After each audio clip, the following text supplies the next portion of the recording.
قال إنما أشكو بثي وحزني إلى الله وأعلم من الله ما لا تعلمون يا بني يذهبوا فتحسسوا من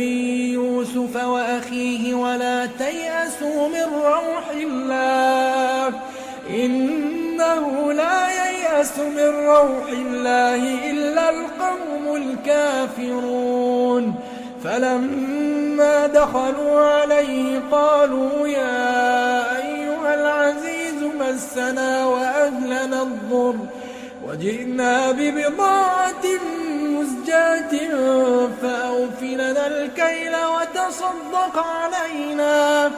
إن الله يجزي المتصدقين